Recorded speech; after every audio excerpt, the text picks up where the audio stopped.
Hello, everybody, and welcome to the fifth episode of the Breaking Ranks, Breaking Bread series of discussions hosted by the Black Thought Collective. My name is Philip Beckles-Raymond, and I'm joined today by choreographer, dance practitioner, lecturer, and theorist Dr. H. Patten, interdisciplinary philosopher, educator, and consultant Dr. Gabriella Beckles-Raymond, and independent creative consultant Errol. Just some of the members of our collective, all of whom you'll hear from shortly. In line with the focus of our previous discussions in this series, we continue to share thoughts on the core elements of our name.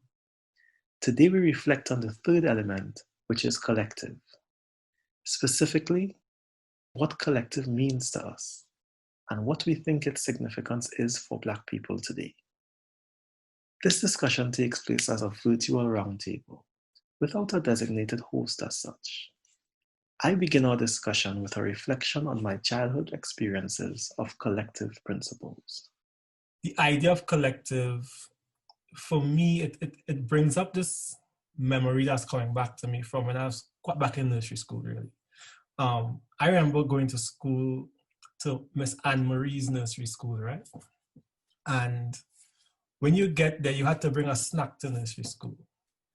But around, when you got to the classroom, they would take the snack off of you.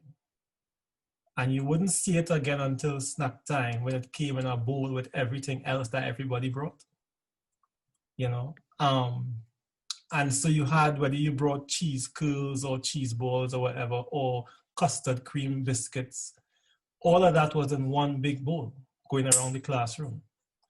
And we were too young to have issues with cheesy crumbs on your custard creams, right?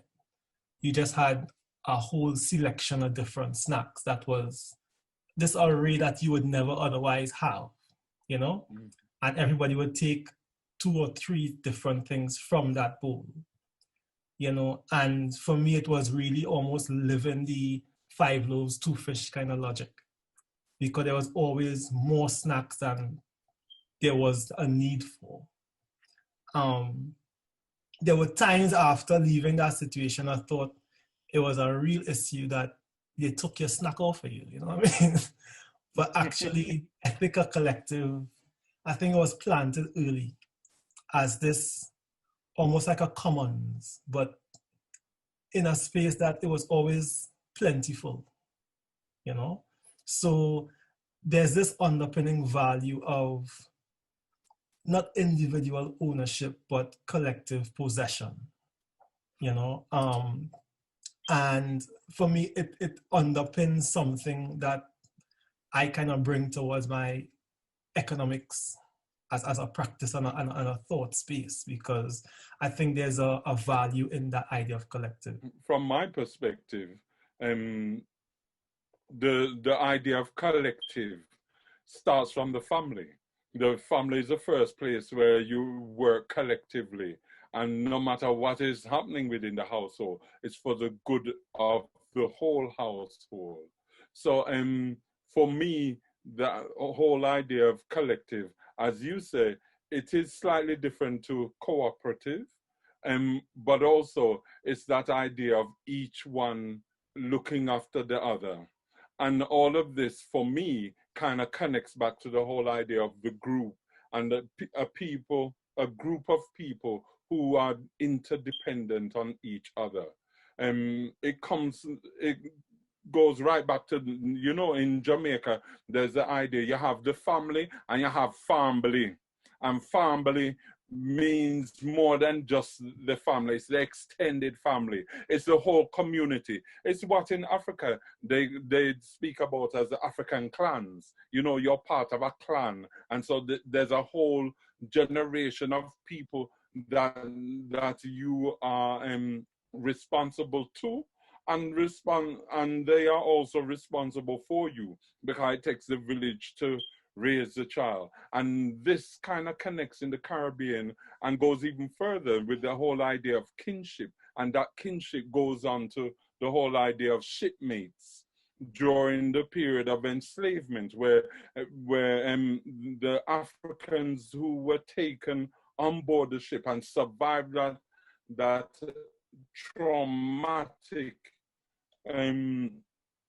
episode in that crossing, when they come off the ship, everybody who was on the ship with them who have survived that experience become shipmates. And so it's another form of family.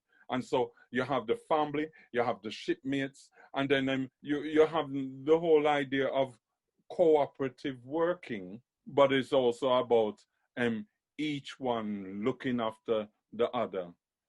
I am my brother, I am my brother's and my sister's keeper. Let me jump in here since you mentioned the sisters, and I really want to extend your thought even further than the Caribbean and Africa and say collective is actually the fundamental human condition, and that the fact that we're even here kind of needing to conceptualize and talk about collective really as part of that process of enslavement and colonization and the real kind of overextension of European philosophy that renders the individual the most important, you know, unit of measurement in its understanding, and that idea is just fundamentally problematic because ultimately humans are a social collective species. That's just the reality. That's why solitary confinement is illegal in most prisons and recognized as, you know, a fundamental violation of human rights. It's, you know, the reason people have struggled in so many ways through COVID, in addition to the obvious kind of medical and social issues. You know, humans are not meant to be isolated. And so we fundamentally exist, whether exactly as you said, H, it's in families, but nobody's born by themselves. You know, that our entry into the world is a collective experience. There are at least minimally 2 people as part of that process. And so starting, I guess, from that very basic reality of human existence, discussions of collective, once we move up to the level of the political and the social and the strategic and elsewise, must be rooted in the recognition of that fundamental human condition.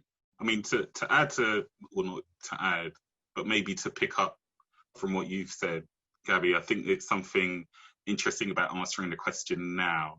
And so for me, the idea of collective, I'm now actually wondering to what degree my interpretation or understanding of it is based on connectivity.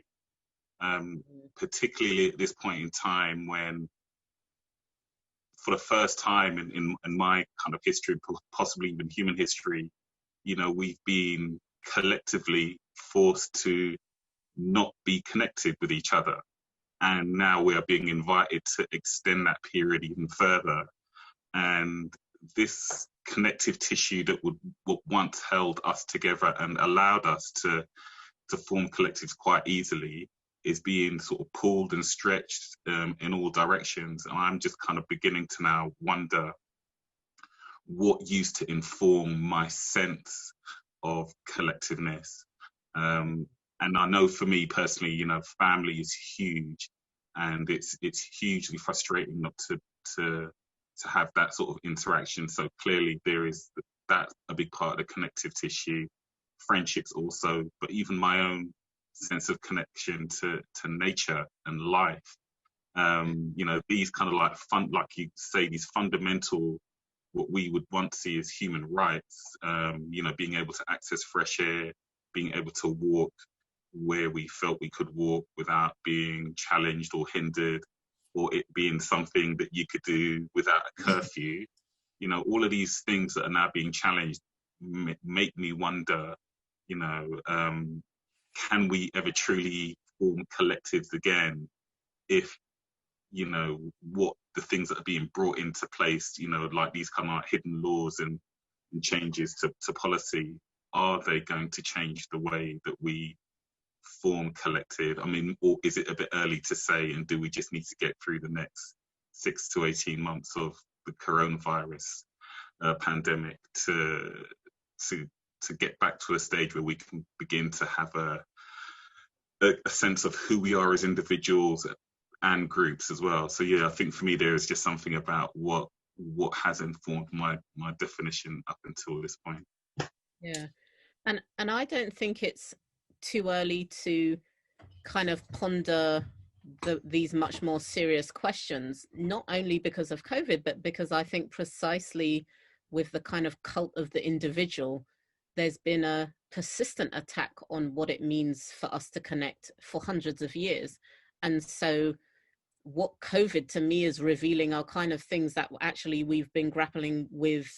And we heard Gifford in his talk before talk about the kind of pandemic of racism walking hand in hand with COVID. So for me, these questions about our quality of life, the erosion of rights in relation to what it means to be collective and connected, has been going on systematically for centuries. And so I think there just brings an urgency to these existing problems. And part of that the very problem, the essence of the problem, is the failure to recognize that we as human beings need each other. And I really like the word that you said, H, is that, and Audre Lorde's work really talks about this, is that we are interdependent. We're not independent individuals who may or may not come together, you know, by choice, or, you know, who can choose to be separate. We are fundamentally interdependent on each other. And our challenge is to really address, whether it's COVID, but more broadly, just how we exist on this global planet, that interdependency. And I think another thing that you rightly raised is our interdependency with the rest of the natural world. You know, we've again kind of, or you know, imagine that we're somehow separate from that, you know, that we can treat the environment any which way we like and it have no impact on our ability to connect with each other and with nature. And for me, the crucial thing about raising this topic of the collective is really to reestablish, I don't want to call it a new baseline, because it, like I've said it, I think it's a fundamental human and life-giving baseline, that this is the position from which any conversation about where we move as human beings must begin, from a recognition of interdependency, and then you know, and then think through what does that mean in terms of policy, personal, you know, et cetera.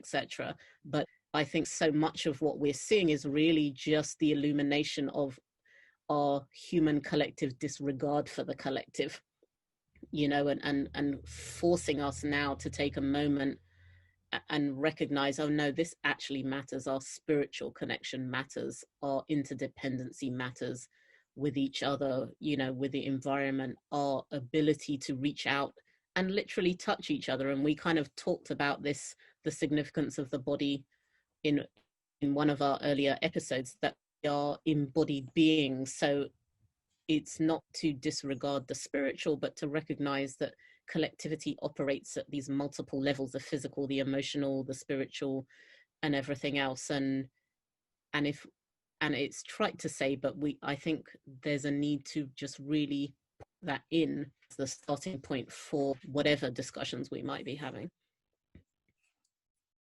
So I guess for me, I'm thinking about the issue of resistance and the collective as a form of resistance, in the very ways you talk about the cult of individualism, and really a sort of 500-year onslaught against life. Yeah, that is the reality of whether it's coloniality or modernity or whatever you want to think of it as, European conquest, you know, and the idea of collective being a resistance to that, whether directly or just in and of its very self, to connect and to resist to me, I think the necromancy of capitalism, in a sense, because it separates things into bits that could be treated. The way they break up families and they go in different directions. They separate elements of land from each other. They take the essence out and they separate it, right? Or that system does that sort of a separation, and a non-collective outcome is what you get from that. But then what comes to mind for me is, does collective have to be about resistance? Because there's organizing for the purpose of injustice, right? So if you think of the KKK, if you think of police, if you think of the nation state coming together in a sense, some sort of conglomeration or coalescing of forces, but towards something negative. Does that come under the banner of collective? You know, when I think of collective, I think of, I mentioned in the beginning, that's about values, right? Chosen values. And for me, the values that are chosen are life one. They are, you know, they're Black, right? But what of anti-Black collective? Is that such a thing that means that collective in itself can't be a neutral phrase, that it must be qualified? You know, it's just something I throw out there.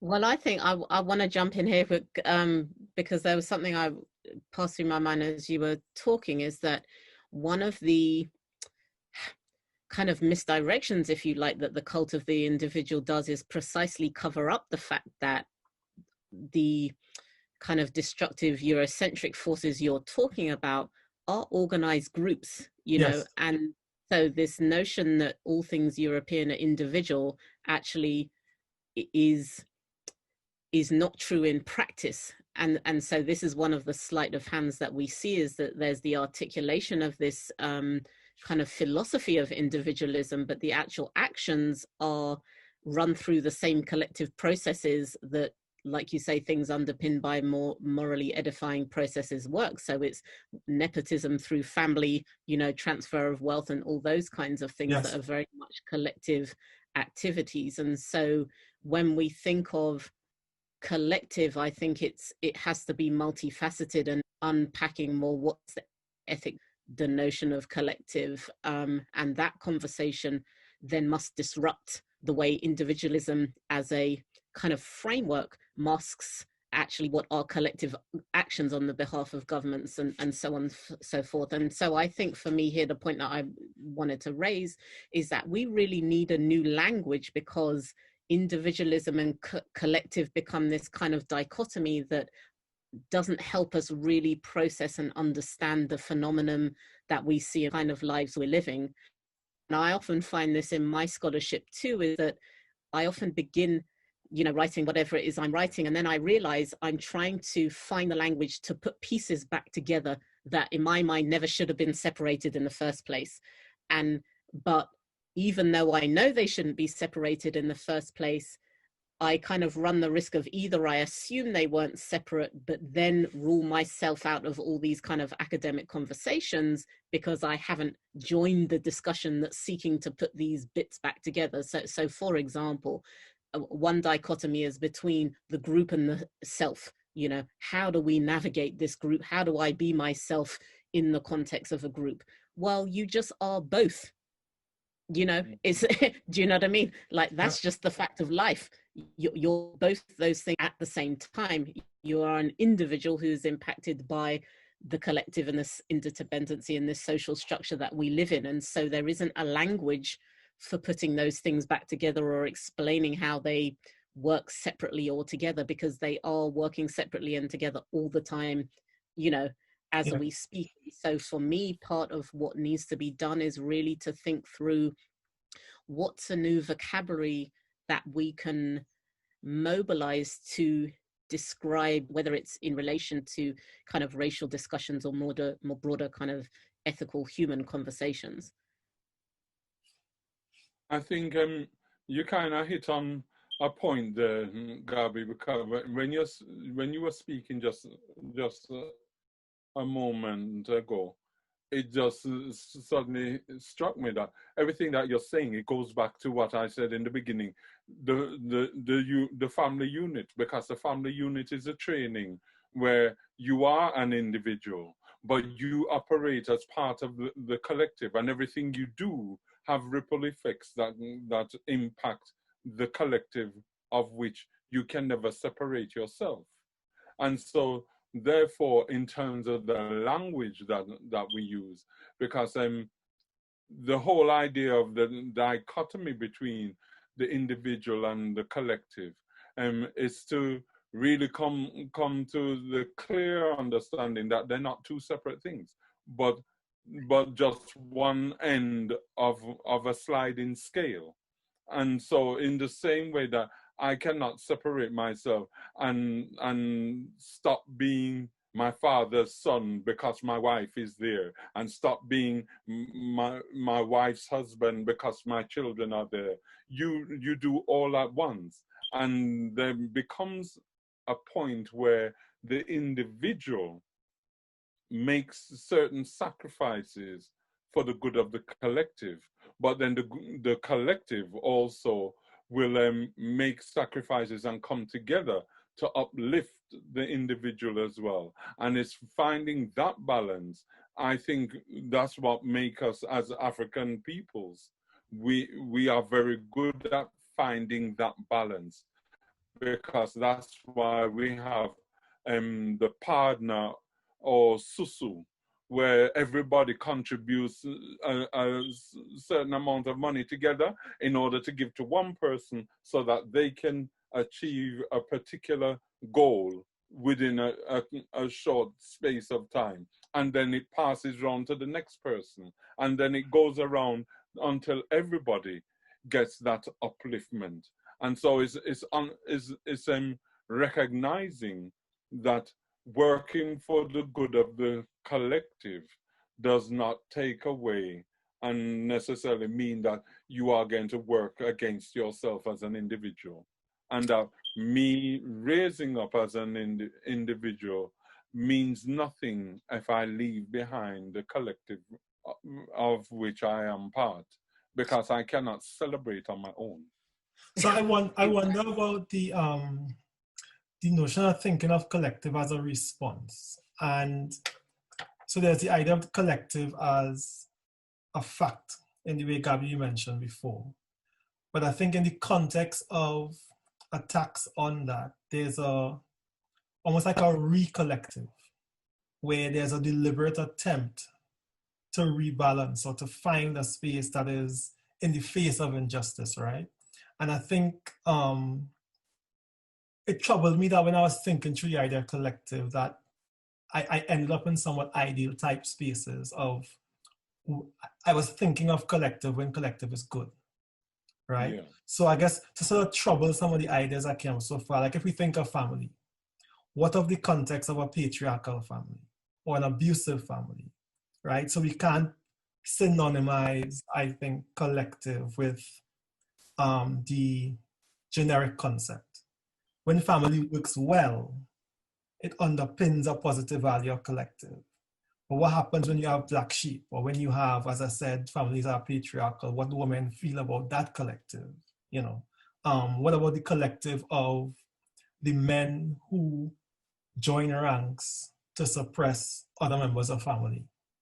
You know, children in family context typically have no rights. You know, so I wonder what collective are saying. Well, I grew up in this context, whether it's a social context or a domestic one. And when I have a sense of growing from dependency, I mean, Gabby wrote on this, to interdependency, you choose the collective that you want to be a part of, or you choose the values that you want to form collective around, you know, and you give new meaning to value, new definitions to value. So I think, for example, Errol, you just mentioned this idea of, you know, the coming resurgence of this lockdown and the rupturing of connectivity again. So to me, the idea of collective as resistance, right, says that whatever they put to us, there's almost an imperative to be collective, you know, to say, well, it has always been that injustice by definition is almost an attack on the collective. And what the collective does is it resurges. That's what Haiti did. You know, that's what Black feminist scholarship is about. You know, you kind of idea of, we're looking at all these systems in front of us, the odds are stacked, but we do the work. And collectively, in a way to go against or to actually resist what is the antithesis of that. What do you think?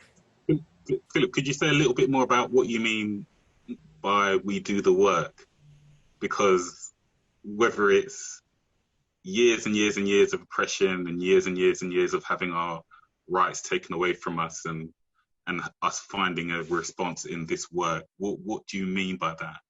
Okay, so I think it's across multiple domains. And one of the things I wanted to bring up was it's a nice sort of cushy thought to think collective, but actually I'm trying to find examples, and I began by going back to nursery, right? Because a lot of my professional training has actually been anti-collective. It has rewarded individual progress, you know? And so part of me, to me, doing the work is reclaiming self, but self as not an individual without collective. Okay. And so there's a work in reasserting what it means to be human, and that being a resistance, right? So we're born into racism and poverty and patriarchy, and we do the work to connect, to fight the forces that say be individual, to be vulnerable, you know, and to build on top of that to actually create lives that work not just for us, but for who we care about. You know, so I think that kind of organizing, that puts us on the front lines of danger, really. But the alternative is a social death, you know. I think that's a key point, this idea of the social death. And I think going back to what Errol said as well, that's what we're seeing in this COVID period.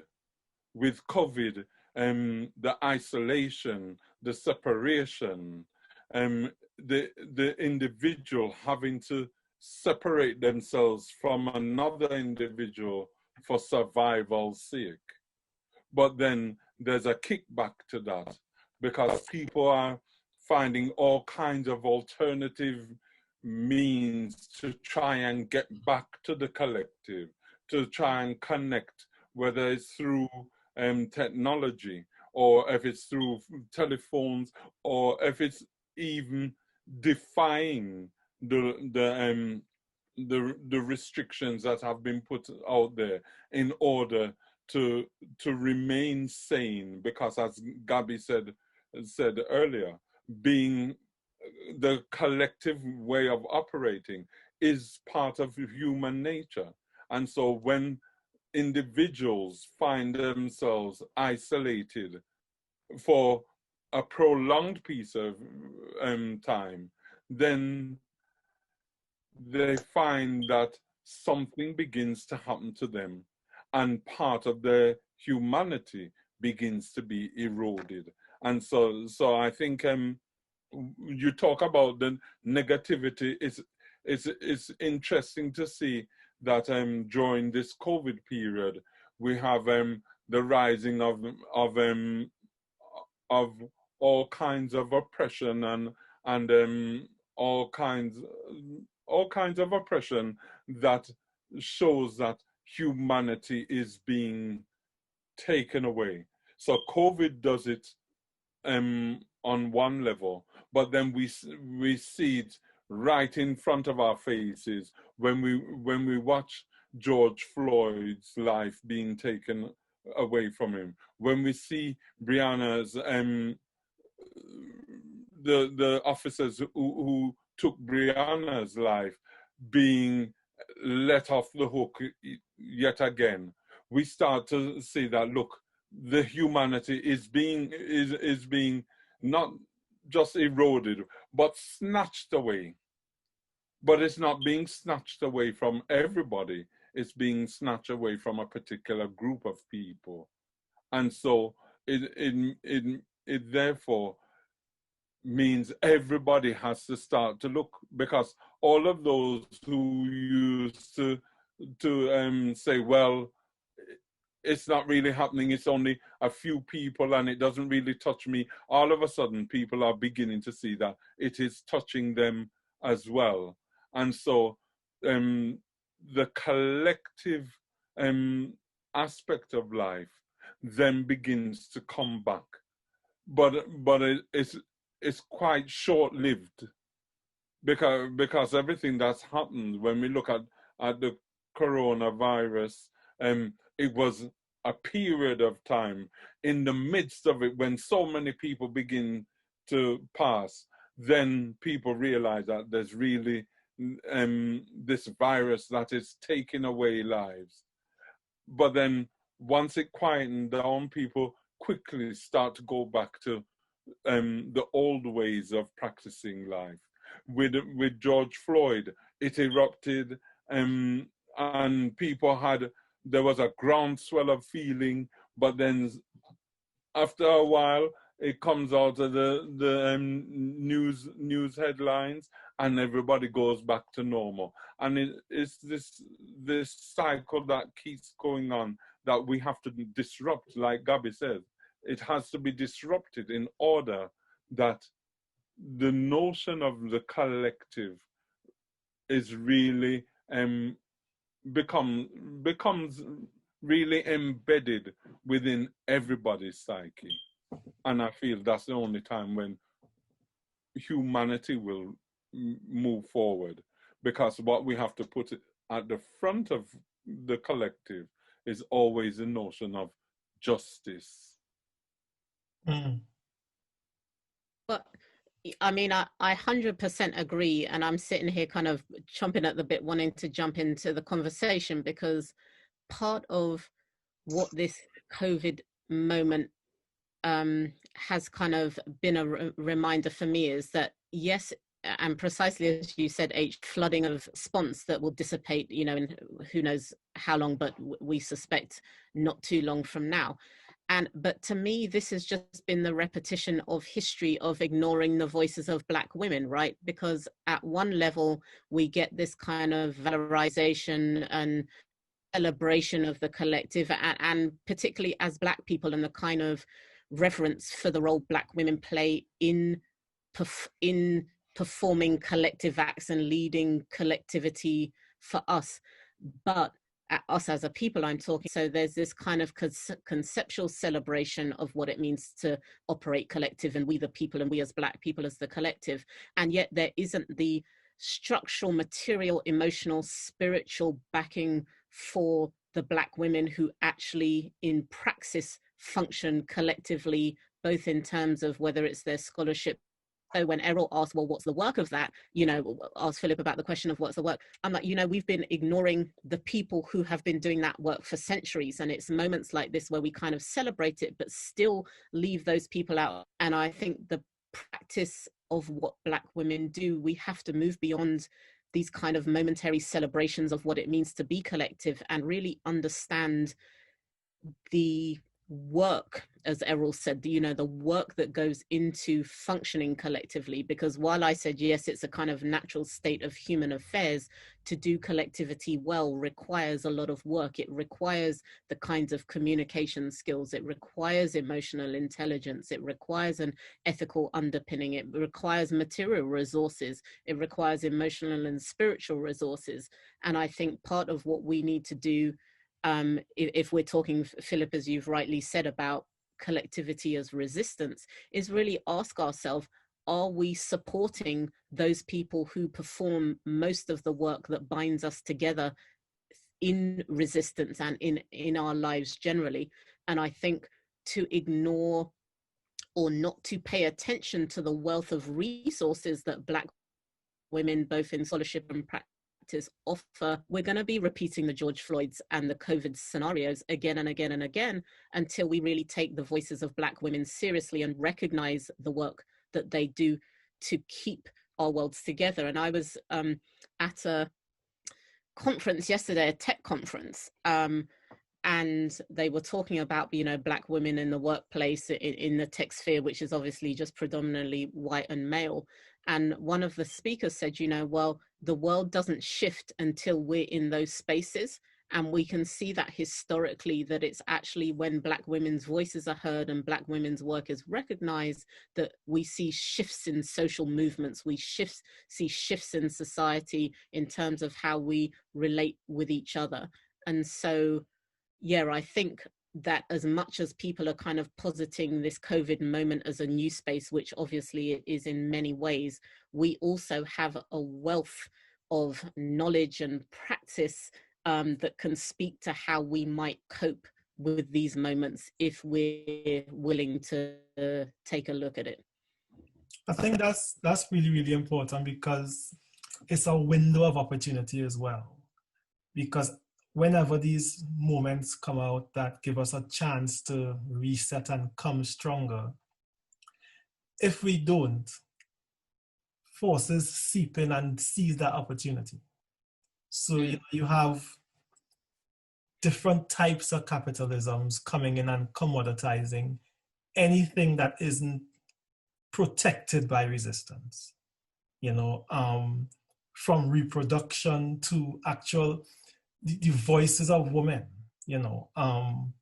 I think if it's not seen and protected, as I said, as something of resistance, it becomes one of the many trophies of, here we can say this is what we're doing to show that we're doing something. We've promoted a few. We've had some highlighted pictures of Black women in office, right? But actually it's a distraction from what I think, if I'm hearing you right, Gab, is living collectiveness, living collectivity, and doing work as a consistent being of that, and valuing that liberty in a sense, not just the peaks of triumph. Yes, and having the very real support. So for example, when we're looking after children, Yes. and just in the most basic kind of simplistic way we can assert a kind of feminist position, there are kind of some very basic feminist arguments about childcare and equal pay and all those things that we still haven't actually addressed in any meaningful way. There's still huge gender gaps that impact the recognition of women's work, and Black women in particular. But I also, on the flip side, want to extend the conversation beyond just collectivity as an act of resistance. One of the things I learned from mentorship also is that actually it's not only about this language of sacrifice, because that for me kind of comes out of that Western paradigm of individualism, that working together and giving up oneself, we get this language of giving up and sacrificing and the burden of collectivity, when actually it's the greatest blessing to work together on a shared vision of life, to be surrounded by people who are supporting of each other and who love each other and who are willing to go to bat for each other. That's not a sacrifice at all. And I'm not saying that to diminish the very obvious sacrifices that people make. But I think, again, like I pointed out, that we need to shift the language around it, because if collectivity is always painted as this giving up and this sacrificing and this burden, what's the incentive for people who've been kind of conditioned in an individualistic context? Why would I kind of pursue what I understand to be collective endeavors, when actually for me, although, like I say, not to diminish the very obvious ways it can be a sacrifice, it's also actually the most fulfilling, uplifting way to live a life, to be surrounded by or interacting with other people who are working towards something together, or just existing together. And like you said, H, you can't celebrate by yourself. For that entertainment to be truly fulfilled and experienced in its entirety, it has to be in the company of others. And so for me, part of the kind of shift and recognition of Black women's work is both, yes, in their sacrifice, but that's actually the deepest loving process you can engage in. And if we understand collective work, whether it's for political purposes, whether it's for acts of resistance, or just for the kind of living our best lives, whatever that may mean to us, doing that work together is, to me, the greatest joy and the greatest way to be alive. It's interesting. One of the biggest debates that happens in this kind of the mainstream economics versus sort of feminist arguments that try to disrupt that is the idea of work. And as you spoke, Gab, I was thinking about reproduction as work, right? And there's this sort of literal sense of sort of, producing life, but also reproducing the collective. I think is one of the biggest values I see coming out of the work of Black feminists, both scholarship and praxis, what it takes to have collective life. And as you said, not just resistance, but celebration as well. I think it reproduces and reasserts this idea of the collective, and as something that's not static, it's dynamic and always able to respond to the moment it's in. I think that reproductive sense of the collective always being something that's fresh, something that's life-giving, and something that's attendant to what's in the moment and real, invoking history for that purpose of going forward and regenerative in itself. I think it's quite valuable in that way, and in a way that individualism doesn't, not that it's a sort of a opposite, really, actually. I don't think individual is the opposite of collective in that way, but the reproduction of collective, I think, really speaks to the value that it has for allowing humanity to continue, really. But then I would argue, as you'll see in a moment, why. But one of the biggest acts of resistance is being collective and collectivity. And why I say that, and now you'll see, is because when we look at music and dance, when people dance together, that is an act of resistance, because dancing within the West is seen as something that is an artistic form where individuals will rise and be esteemed. Individual musicians, even if it's a group, you look at the lead singer, and the lead singer, their name will be called and their faces will be used. Whereas within the African and the Neo-African, what I call the Neo-African, which is the New African, which encapsulates the Caribbean, etc., and the diaspora wherever we are, the New African ways and the classical African way of being collective is through the music and dance. And through the music and dance, we come together and we remember. So we remember, we renew, we recreate, and we create all at once. And all of this becomes the way in which we speak of the past. We talk about the present, and we hint towards the future as well through the medium of music and dance. And when we come together, because even when you hear a musician, you have 3 musicians playing, but you hear more than 3 beats, because when those beats interact, they create other beats that nobody actually plays. But it's the combination of the beats that are being played by individuals that comes together and create the extra beat that nobody else could play on their own. I want to jump in here just to kind of raise or maybe put a bit of a spanner in the works, but I'm hesitant about the repetition of the framing of what we do as Black people only in terms of resistance. And I'm not saying that you're saying only, because I know that that's not what you think, but I think the repetition of resistance as a paradigm for our lives, I think it's a dangerous one, because it frames our existence always as in response to what's being done to us, which strips of our agency. And in practical terms, what that means, and I was discussing this with another Black feminist philosopher friend of mine, Lena Buffington, the other day, and we were talking about how the pressure, even within our own communities, to continue to spend one's life fighting, always fighting, and the toll that that takes psychologically, professionally, emotionally, to always be in a state internally and externally of being part of a fight, really takes its toll. And that's not to say that our lives can escape or live outside of the systemic oppressions that we occupy. But if we frame our life as being a perpetual fight, why would we get up in the morning? You know what I mean? Like, what does that mean for our psychological well-being and where we direct our energies?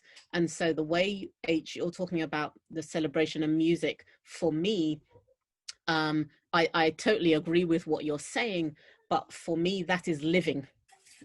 Like, do that function as mechanisms of resistance given the context that we're in? But if internally we frame our very existence always in reaction to what these systems are doing, our own agency is diminished, and our reason for being and for doing what we're doing is always framed in reactionary terms. And that for me is very problematic. And it also, like I say, it brings this burden which actually Black women feel the brunt of, that we have to be continually knocking down doors or bashing our heads against brick walls that we all know don't want to shift. And for me, there's a different way to frame what you all are referring to as existence, in a way where my existence and my being and the reason I get up in the morning is to figure out what my best life is, and figure out what our best life is, and figure out how we as a people can flourish, right? And so in doing that, that clearly, I get it, is an act of resistance in itself. But in framing it that way, well, that's much more mobilizing and interesting and exciting. Do you see what I mean? So if it happens to be on the side, you know, an act of resistance to get what, you know, all these kind of patriarchal capitalist forces, so be it. But my purpose in life is to figure out how to live my best life, and to work with other people so we can figure out our best life.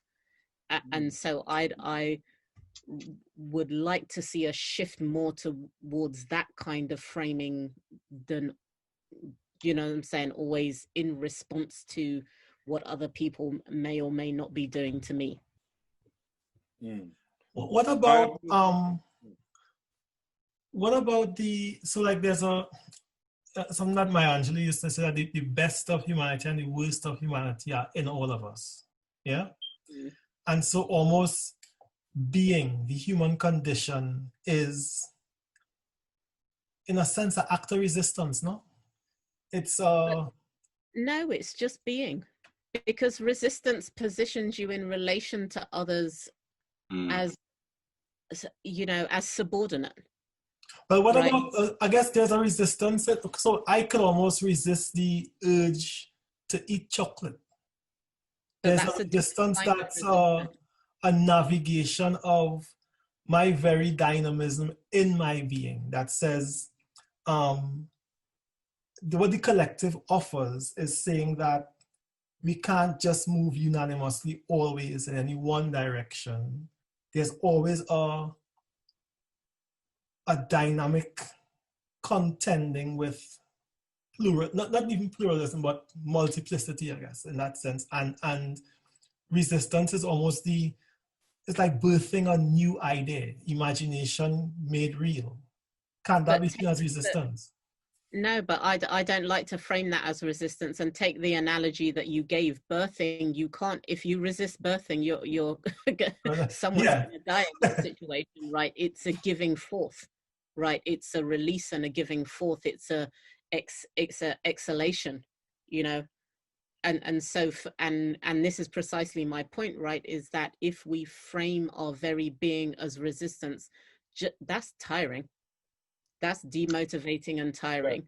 And there's another, I think, a need for a different way to understand our being in the world, because we're just here. We exist before we just are. And we are, whether Eurocentric, patriarchal, white supremacist forces are doing what they're doing, we are nevertheless, right?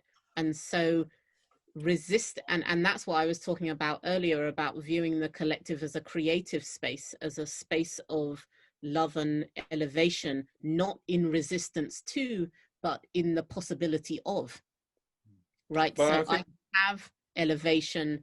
I don't need to be downtrodden to rise up.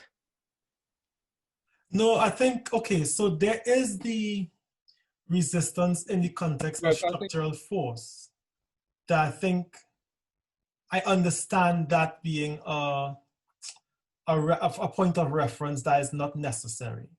But if I think of, okay, just in terms of the reality of human physicality, whereby even my very skin, by way of skin cells dying and new ones coming, the movement and erosion of coastlines, those things, isn't that the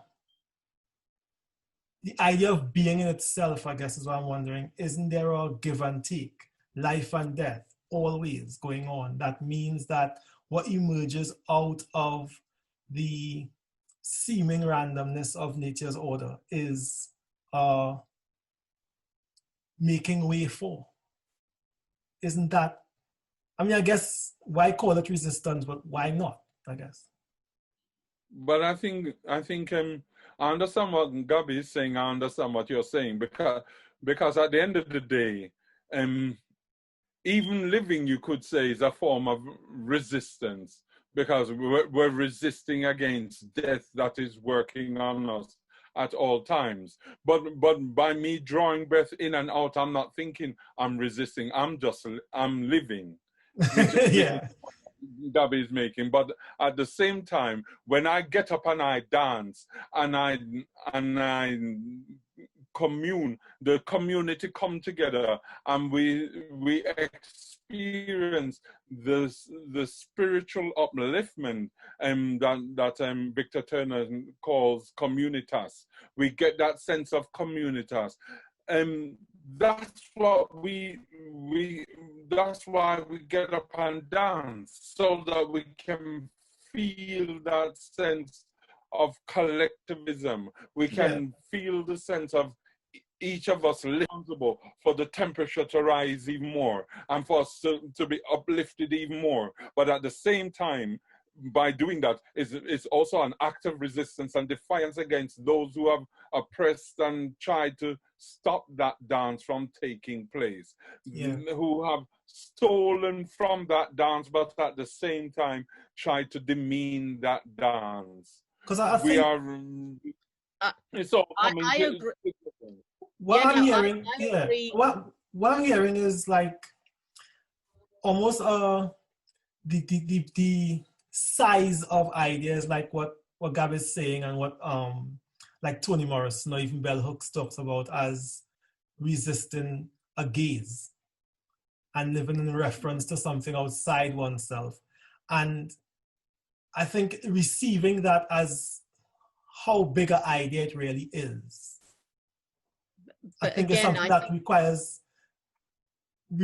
a different way of seeing it as resistance, I guess, than resistance. So I'm open to that, you know. But I think, and again, let me clarify. I'm not suggesting that what you're saying isn't the case. The question I'm raising is that given it's both, it's being and resistance at some level, why the tendency to frame it as resistance, so that becomes a prevailing, controlling narrative in a way the flip side doesn't. And so I'm not disputing that it functions, that things like the dance and any other act of being, we exercise ourselves in the world. What I'm saying is that given that reality that it's both and, how come, is it useful for us as a people who are both being and in search of liberation? Is it useful for the resistance narrative to dominate the discussion at the expense of the creative, loving, edifying narrative? And what's the cost of that framing? And what are the limits of that framing, since it becomes the prevailing one, right? So I'm not suggesting that what we do doesn't serve as resistance, but if we're talking about resistance in the way you were speaking, Philip, as this kind of moral imperative and act indeed of resistance, of liberation, what are the ways in which we need to think about our lives that really come true, that really mobilize us and enable us to live our best lives despite the circumstances, right? Yeah, How do we talk about what our work as a people is? If it's only discussed or framed in terms of resistance, there's a price I think we pay on ourselves. And I'll give you for example, right? I've never met a Black woman who didn't have some version of the story that they've spent their life struggling on behalf of our collective cause in one way or another, and the toll that took on them individually, where part of the journey is to learn when to self-care, right? You see whole kind of Black female self-care movements, online groups, everyone's doing yoga and retreats and whatever. There's a huge need. We talk about activist burnout. There's a huge need for us to recognize the toll that fight takes, and not just recognize the toll, but what I'm talking about is recognize how we internally frame the struggles that we have as a people, such that certain groups of people don't bear the weight of that toll disproportionately, and such that all of us, whether we're Black, female, or whoever we are, have a kind of framework that allows us not to take that burden to the point of it being destructive for us. Yeah. Because it's a very real lived reality, people who are carrying the responsibility of carrying others. And whilst it's true we all must carry others, it's also true that certain sections of our communities carry way more than they should and feel the burden of that. And part of what makes it hard to and I'm talking both from people I've spoken to and my own personal experience now, the difficulty and the process one must go through to allow oneself to pause, to breathe for oneself, to say, okay, this is not only on me, there are other people who are going to have to share this load, and this job that I'm doing or this work that I'm doing, yes, it's my responsibility, but but I'm allowed a moment for me. I'm allowed a moment to breathe, because what is my life if there is no space where I can breathe? Yeah. And we get all this talk that, the breathing is the kind of fashionable metaphor at the moment. But again, if you look back through Black women's writings, I was at a conference a couple of years ago with a poet whose name I'm going to forget now, but use that breathing metaphor. And you've mentioned breath, you've mentioned giving birth, where the essence of how you manage that is breathing, controlling your breathing, right? So what does it mean if we have narratives that make it that we feel so guilty or responsible that we can't even breathe for ourselves in the name of our own liberation? There's a tension there to me that needs to be resolved, or at least thought through, so that we can live our lives in ways that, yes, are dismantling the systemic oppressions that impact us, but in ways where we are not re-oppressing ourselves such that we can't breathe. I wanted to give Errol the chance to say something, because in a sense, even in terms of the type of work that he does, he brings together people who might be in separate spaces with separate ideas, and he brings them all together, and he helps to bring to fruition their collective ideas, and he helps to take some of that burden off them and offload it in a way that they can in his creations, he therefore makes it possible for them to reach others who can then help and assist to carry the load. So I wanted to just say that, to give Errol a chance to come in. Oh, thank you very much, H. And I will come to that in a minute, because it's an opportunity to kind of maybe just talk about how I use my work and how it might be relevant to this conversation. But I wanted to just to quickly speak to the idea of the deficit and, you know, the cost, and what has it cost us to kind of continually repeat things that we know now to be huge mistakes in terms of overlooking contributions, totally disregarding them, and most importantly, not valuing them. And so even if at the very basic level of being a collective, I mean, say for example, the word didn't even exist. So for example, many people from the African subcontinent don't understand the word black when they come to Europe, because they're like, well, what is this black thing? And so obviously they learn it, but black is almost only a definition because of whiteness. And so there's this kind of weird sense that my being is defined by someone else's being. And I think something interesting to kind of explore, which is like, well, what if my collectiveness, whether that's, you know, me and one other or me and 1,000 others, wasn't really defined by anything that, you know, might be out there, you know, in historical terms, but it was just like this very, and I think H kind of has already kind of alluded to it, but it's just something which is very core and natural to the way we are as human beings, as a family and as a community and as a village. You know, there are things that we do, you know, whether it's getting something mended or getting something made or growing or selling, there's something very natural to the collective which is not defined. And I think there's something important to perhaps try to kind of reclaim a sense of that being. Because I think it's more about being and really looking at what that being is. Because I think, you know, from the patriarchy point of view, if we really begin to look at that, there's a way that we are, that, you know, even as a man, I'm like, you know, I've just literally been born into.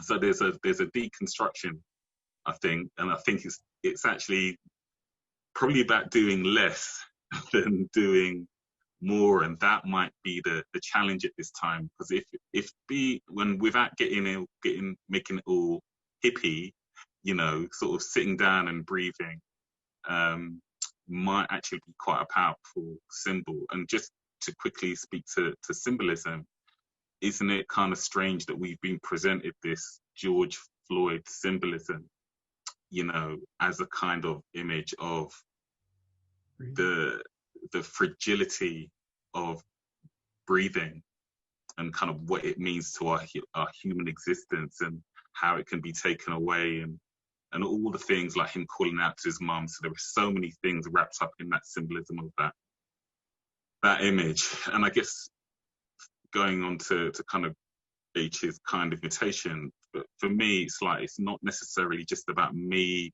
as a creative person thinking, look, this is what I do, and I'm going to go and find people who, in today's society, will pay me to do what I do very well. But what if I connected that person with that person to do that thing?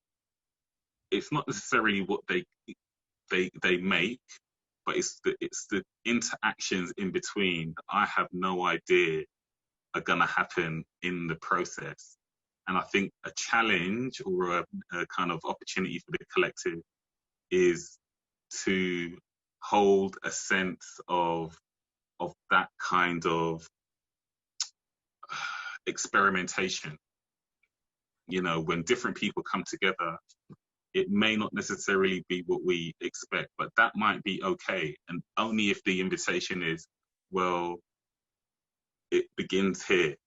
It begins here with you. So I'm not going to tell you Philip, Gabby, or H, how are we going to run this thing? But my invitation is to ask you to be pure of heart, you know, and can you be pure of heart, you know, at a time when you might want to go and chop off a man's head, or cry yourself to sleep, or not admit that you're ill, or whatever it is? Can you be pure of heart when it's time to answer the call? So I think there are some kind of beautiful opportunities to really kind of reframe who we're being in this thing.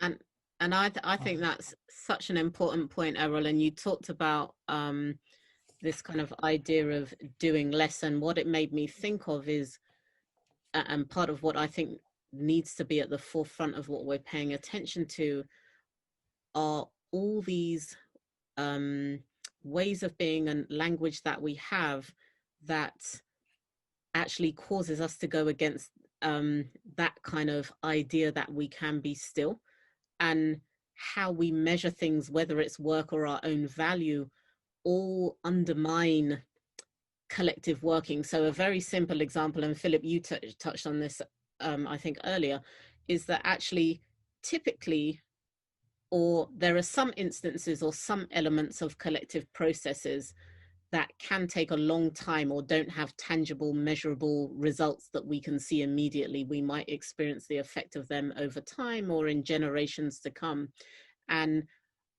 But we exist in a kind of global context where progress and speed and efficiency are what is demanded of us, and we have to be able to measure. We want smart objectives, and all these kinds of frameworks that we have for valuing what's done. And so I think part of the reframing that you're talking about that's very necessary, is really thinking through, how do we value the collective beyond just saying that it is indeed valuable, but how do we think about recognizing the value when we want everything instantly and immediately? How do we recognize the beauty of those intangible things that you spoke about when everything has to be about deliverable, measurable results? And so part of the rethinking I think needs to be done, is whether it's within our families or in the workplace, is if we recognize that collective is an important and valuable thing, how do we recognize that tangibly and make sure that our value systems really speak to what we're saying in word, you know what I mean, like in practical sense, speak to what we're saying in words, so we really can genuinely take our time if necessary, and maybe our definition of success then needs to be, well, being ready and present in the moment for whatever that moment requires. And I was speaking to Philip earlier, and I must confess I'm probably failing at this miserably myself, but the multitasking that we do all the time, having so many pots on the fire and things that we have to juggle. What if my definition of success wasn't getting things done, but it was just being fully present and being able to identify what's the priority right now? So and we keep coming back to this COVID moment, but for example, where do we weigh up and how do we be present right now just for our families, if that's what's necessary, if it's a loved one or somebody who's sick or whatever it is? Do we give ourselves permission, much less in the ways which we know society doesn't give us permission?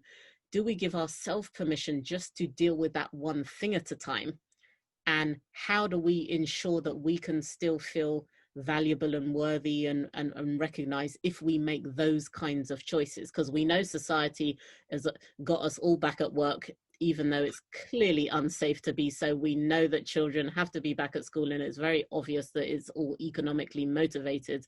So we know we're going to have to fight that battle. But I think there's also, at some level, we've internalized those same expectations. And part of that reframing that you're talking about is really needing a new measuring system, a new value system for ourselves, so that we allow ourselves the moment that it's very abundantly clear that we all need. And not just for this moment, but as a way of life. Like, are we willing to let go some of our so-called productivity? Are we willing to view each other as valuable contributors to our society if we do less, you know, in today's current terms of what it means to be doing? And so I think, like I say, there's a challenge of moving beyond the lip service of the celebration of the collective, of really taking on the actual implications of what that means in how we view ourselves and each other. Well, maybe the idea of doing less and allowing ourselves to do less is because what we really need to do is to give ourselves the time and the space to reconsider, reevaluate, and then move forward in a considered way. Because sometimes we're moving so quickly that we don't actually get much done because we're juggling too many things, and so nothing ever gets finished. And sometimes we need to just take the time to sit back and recalibrate what needs to be done and what is crucial and what is what we want to happen. Because what you want and what you need are two different things. And so sometimes we need to sit down and consider what is it that we need in order to move forward. And sometimes it just means that we have to take a little time in order to consider that need. And this moment that we're in is a moment where perhaps for many of us, it is frightening. People don't want to take time to think because they're afraid of the possibilities that are there. But then the thing is, there are negative and positive possibilities. And as Errol said, you can reset, and you can actually give yourself that space where you can come clean and pure now and allow things to happen in a new way. Or you can say that I'm going to fight to keep it as it was, because you can see where it was benefiting you. I might not have benefited others, but it was benefiting you. So you just want to keep it going. And by all means, you need to keep it going as it is. And that's something that a friend of mine and the actor Victor Romero Evans, we were speaking today, and he was saying that sometimes we're rushing to fulfill other people's stories, and our story never gets told. And this is precisely, sorry to cut you, this is precisely what I meant by challenging the resistance paradigm, right? Because what that paradigm does is mean that there is no space for precisely what you're talking about, because actually, if we think of the scale and the enormity of the structural oppressive systems that we live in and that are becoming ever more dangerous now, when can you take that rest? Do you see what I'm saying? And so, but on the other hand, we know that in the arc of human history, you know, over time, humans figure out ways to do better. You know, somehow we survive our own destructiveness and our own madness. And so that's really, like I say, just to pull it back there, it's precisely so that we can take the moments that you're talking about. And I was raising the question of if we always are in the fight, as you've exactly just said, or feeling that we are in that fight, it's way harder to take the moment to think through. And COVID is a prime example of that, right? Or and the Black Lives Matter George Floyd moment, right? How many of us have felt, oh my God, there's a window of opportunity here as Black people. We've got to seize the moment to kind of push through the most progressive agenda we can. This is time where we need to apply for whatever we need to apply to. We need to you know, make whatever moves we can at work. We need to mobilize, we need to find that grant money now because there's this window that we have to capture. But this was the precise moment where we should have been sitting pondering. But because we were feeling like this is the moment we have to mobilize and go to work because we might not get another one of these moments, you know, we were all working 10,000 times harder at the very moment actually we needed to pause. Do you see what I mean? And so, and for me, the truth is, this shenanigans has been going on hundreds of years, and there will be racism tomorrow, just like there's racism today. And this little 6 months, you know, Black Lives Matter 6 months window we're going to get to push through the progressive agenda is no different than the next 6 months.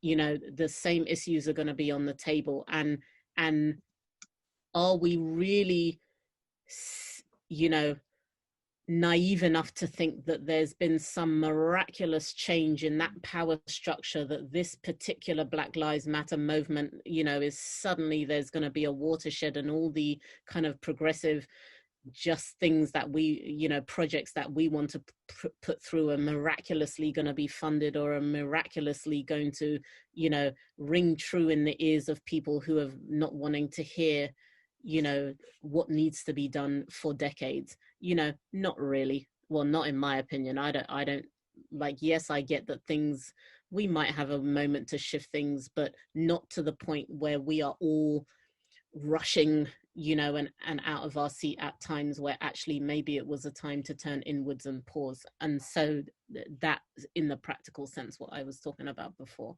So to me, what I'm hearing a lot of in this is the power of imagination that the collective offers a space for, you know. When we call it rest, but actually imagination takes energy itself. And to divert or to allocate energy to actually saying, what might it look like? You know, I think to me, one of the best ways of seeing that, so I'm coming around. So before, I guess, under the resistance rhetoric, if I think like the work of people like Angela Davis and prison abolition, I'm thinking that's hardcore resistance, you know what I mean? But actually, there's a huge force of imagination. What if prisons didn't exist? What if that way of organizing society were allowed to be dispensed with? You know, what if we relaxed all the given that need to be in place? You know, a lot of the conversation you mentioned before, again, had to do with value. Well, I think what we're doing in some ways here is rewriting what we understand economics and the economy to be. But then if you think of the edifices that coalesce to make up that, like banking, you know, like finance, like government, they're huge monoliths. I think to get past them being in our face requires some imagination. And that might be what we kind of talk about going underground. That's off-season work, isn't it? You know, and having the space to actually ask the what if question, and having to do what people like Cedric Robinson say, we conjure.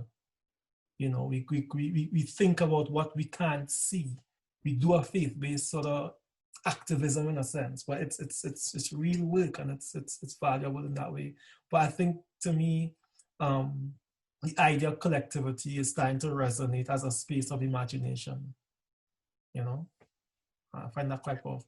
And I think that's a lovely term to add to the mix, because I think collective imagination is one of the most powerful tools. You know, like you can imagine by yourself, but the kind of ideas that spark when you interact with other people and share ideas and put your own imaginings out in the world for other people to comment on, or, you know, to engage with, the power of that is exponentially larger, you know, than the sum of its parts. And it's that kind of framing of collectivity, that the power in it, that I think is really beautiful. And for me, that can be in very simple little things, as well as the kind of grander, life-changing political, social, structural shifts. It can be just how you made a birthday card for somebody, you know. It could be in the way we, you know, particularly in our culture, you know, the way we style our hair or whatever, you know, it's those little, it can be in those little small acts of imagination and creativity that there's a huge collective power.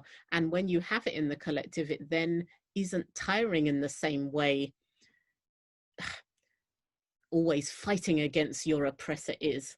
Like, it doesn't carry with it that same draining, soul destroying experience that it is to try to convince the people that we're valuable who just don't ever want to hear it, you know.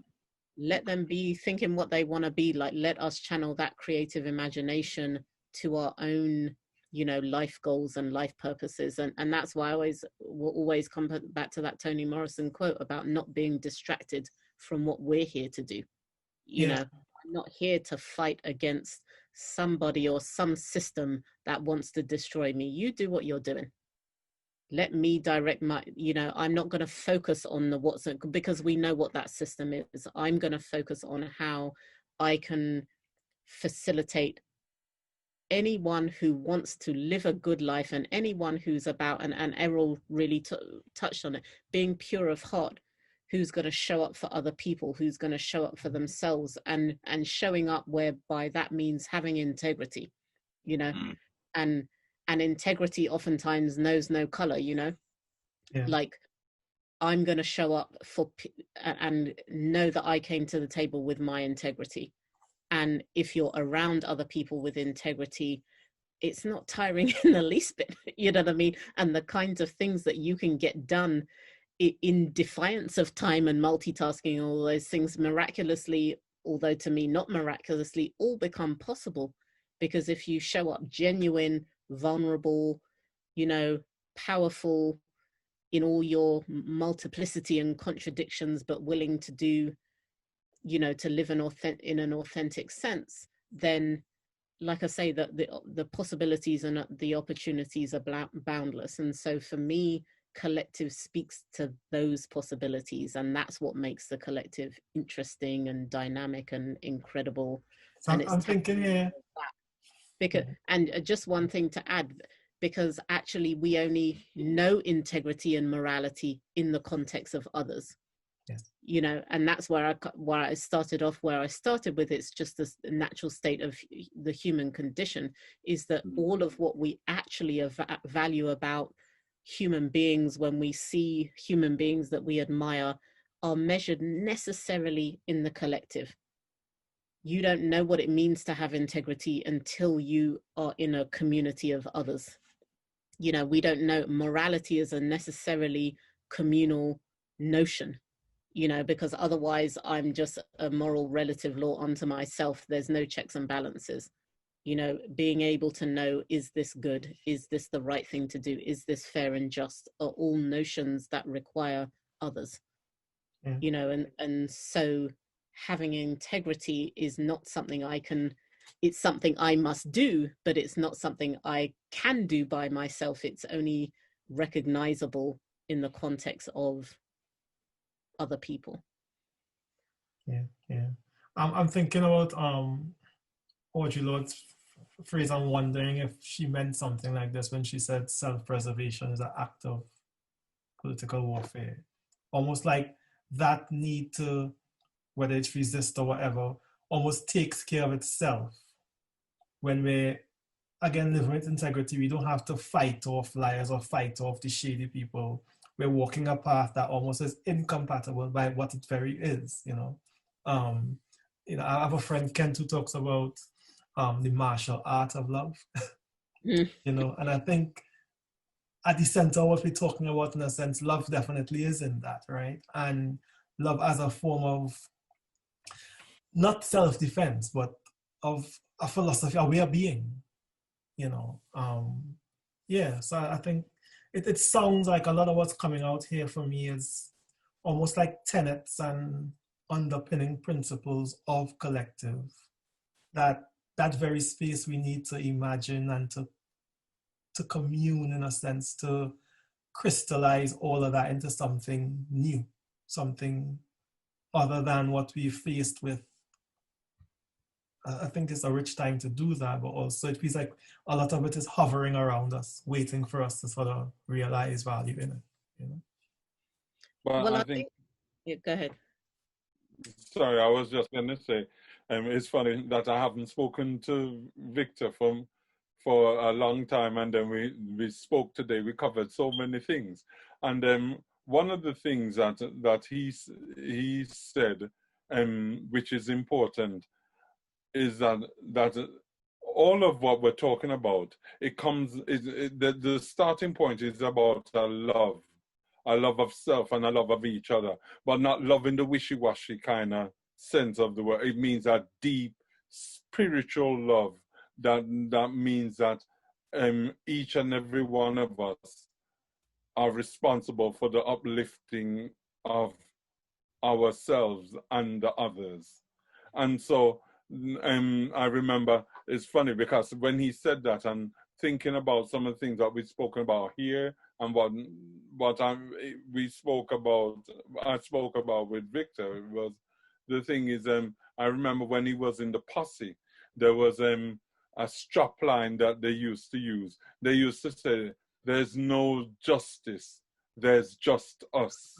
Yes. And so if we start with that notion, there's just us. And what we do is what will set the tenets of how we and others around us should live life. And so it goes back, it encapsulates what Gabby and Philip was saying as well. Because, you know, it was, oh, I've forgotten her name now, Brown Glued, who kind of work through what Franz Fanon was saying, where he said, where more or less what Fanon was saying is that black bodies are always looked upon in relation to the white gaze, and so we have taken that on board. But I think that's what Gabby was saying now. Now is the time to reconstruct how we look at ourselves, so that we don't construct our narrative in relation to somebody else's narrative, but we look like what Errol was saying. We look into ourselves and we start to create a narrative that comes from us, by us, for us, and by doing that, when we look at, we have justice and love at the center of that, it means that becomes a tenet that works for humanity as a whole. Absolutely. And I think this is, I 100% agree. And part of what I think is important here is that, like I said, I don't want to call it resistance, but that in the context of structural injustice, you have to be very intentional about those loving acts. You have to be more so I think there's a risk of us, and including in terms of things I've said, of framing it as a kind of natural state of affairs, which yes, it is, but I think it's important to note that when you're in the context of a life-destroying system, you have to be very intentional about your collectivity and about your love and about your integrity. And for me, the additional part that collective thinking allows is that it's the space in which teaching happens. And here I mean in the broadest sense of the word, of educating each other. And when we're talking about love and integrity and the kinds of things that you've mentioned, part of what the collective does both is share the knowledge and the wisdom of how to navigate difficult spaces and difficult situations, but it's also the backdrop for something that I like to talk about all the time, is moral courage. It is way easier to confront someone who's dehumanizing you when you know you're resting on the shoulders of other people who will carry you when that person tries to destroy your life or mess you up in whatever way they're planning to. And so that kind of notion of collective as the kind of space in which moral courage and an identity can reveal itself. Because when we talk about vulnerability, and again, the kind of isolation has shown us, is that it's way more difficult to be intentional about one's integrity if you're out there on your own. You know, just from a very practical, strategic point of view, if you've got no one in the world that has your back, and we see this in people all the time, for people who feel, whether rightly or wrongly, people just don't have their back, they're far more likely to go morally off the rails than those of us who feel connected to other people and know that other people love us or will go to bat for us when something, you know, when somebody else is trying to mess with our life journey. And so again, I think the force of the collective in supporting us with our own journey of integrity is important as well. I think one of the most important things I heard this year was the head of the Black and Asian Therapy Network, Malcolm Phillip, talks about people who have people survive. Mm-hmm. And I think it's a quite a nice, concise way of talking about the power collective. And I'll even extend it to say we thrive. You know, we don't just survive, because that's the resistance trap again in that sense, right? We thrive. H, I wanted to pick up on some nice thing happen often on the idea of when we talk about love, the haste to ensure that nobody takes it to mean the romantic kind. And I find it a false dichotomy in a sense, because, I mean, love is love, right? Whatever form it comes in. I totally get where you're coming from, because it's one of those words that gets conflated with all manner of madness. But I think I notice this desire within society to sanitize the word,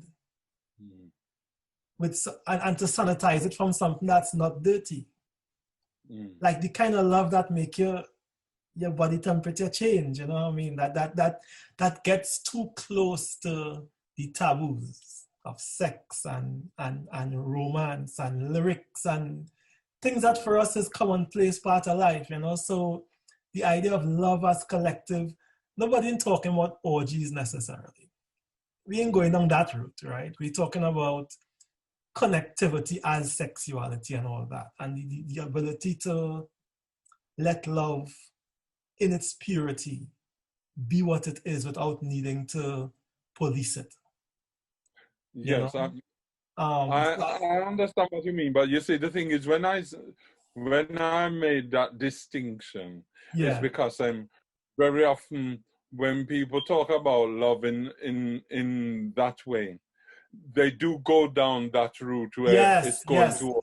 I agree. And so I wanted to make that distinction, because I think particularly within our communities, you find that, okay, for example, within our communities, you find that there's a lot of people who find it hard to even say the word love, because love is not just something you say. It's not a cheap word where you throw it out easily, because then it becomes meaningless almost. But love is something that within our community, a lot of the times, people believe that love is something you don't even have to say, because it's the actions that show the love. It's the way in which you care for people, the thinking of them, the thought, and that is what happens when we have what Carolyn Cooper speaks about, the collective heads. When we get the collective heads, and we know that there's a gathering of collective heads, then the collective heads means that there's a depth of love that comes in, that speaks not just of the material and physical love, but it speaks about the spiritual and the otherworldly type of love, that means that when we are truly supported, we're supported by the whole community, those seen and those unseen as well. So, for me, I think the kind of getting towards. Well, this is one of those cases where I would say all of those kinds of love are one and the same. Yes, one love.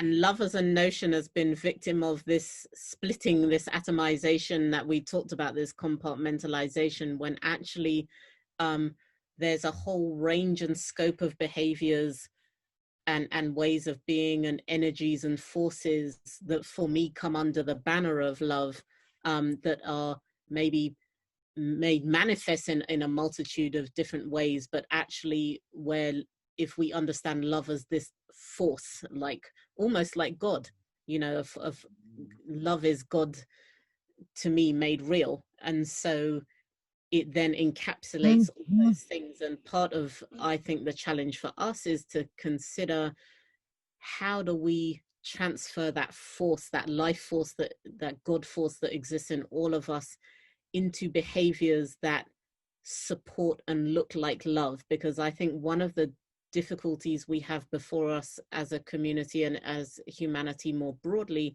is that we struggle with what love actually looks like in practice. I think we've been shown so many different destructive versions of it that I think there's a need to reopen the conversation, and particularly in terms of the dynamics of family that Philip, you alluded to before, and also within male-female relationships too. I think we're still operating off, for me, what is in some ways old paradigms, whereby, you know, what does it look like in the heterosexual context for men and women to be loving in a way that's relevant for women in the 21st century? See, and to you me, know, what does that really look like, and can we have those conversations openly? Because oftentimes what I hear is you see people kind of fall back to an old Afrocentric traditionalism and a calling on a kind of bygone time where roles were clear and we had this, you know, yin and yang kind of scenario. But for me, that's insufficient for the 21st century female. You know, like the gender dynamics have changed, and what we understand in terms of how we relate across our ways of across those roles are not sufficient or relevant, in my opinion, now. And so what does that mean for our relationships in practice? Because I think at some level, everyone wants to be loved. We want to give love. We want to receive love. We want to be part of loving environments. But I think there's a need to reopen a discussion about, so we can ask each other, you know, what makes you feel loved? What does that look like? Is it chocolate and roses and a night at the movies, or is it something different today? You know, and how do men need to feel and experience love? And I'm not splitting it along gender lines, because I think obviously there's crossover and I don't actually subscribe to that gender binary anyway, but that's part of precisely why we need to reopen that conversation, because the dynamics of love have been kind of narrowed to interpersonal relationships in very gendered ways. And I think that has limited our ability to kind of explore, how do we show another person, perhaps who isn't our spouse or partner or whatever, what does it look like for a friend to love a friend, where it's not kind of becoming into taboo territory, where, you know, but what does love made manifest look like for us today? And I don't have the answer to that, but precisely because I think it will be multifaceted.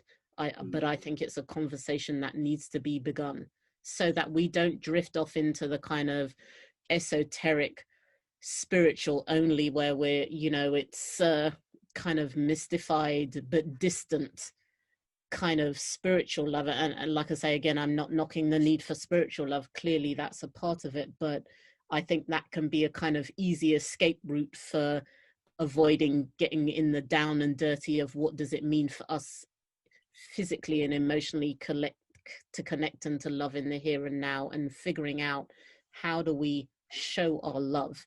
Because like you said, H, we've got to a point in some senses where people are scared to say it because, you know, they're showing it, but are they really showing it? And the people that they're showing it to, are they receiving it as such?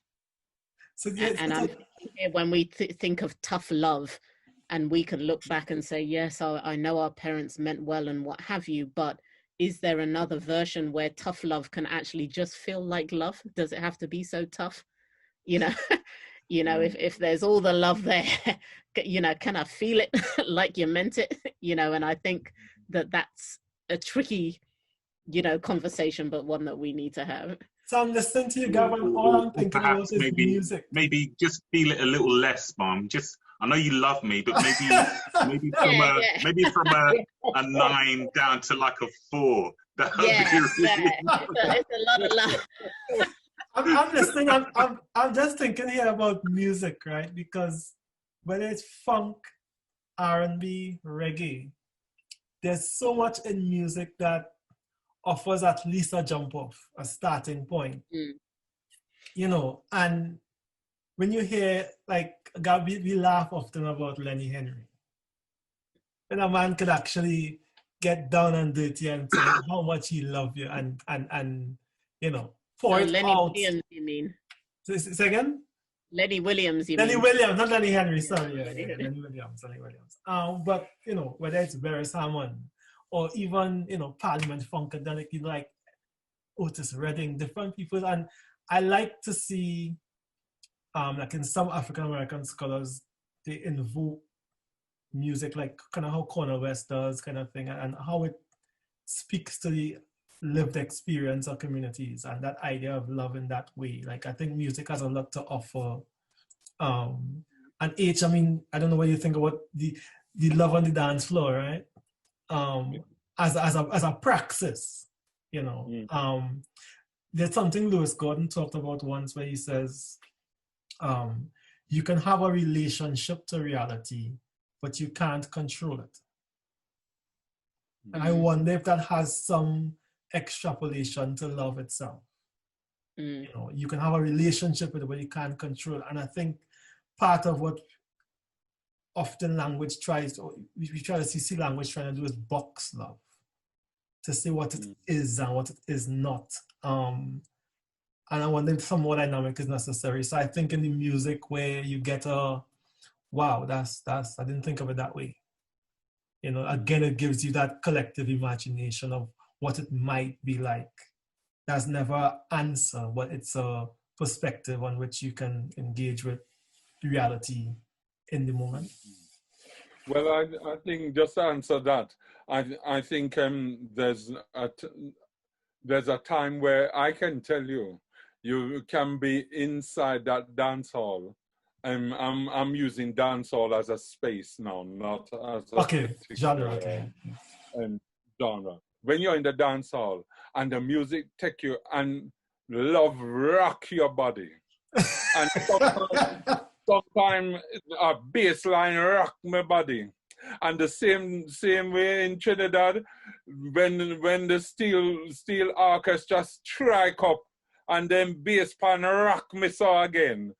And another time, Chaka Khan come and when her voice lick out, it rock you again.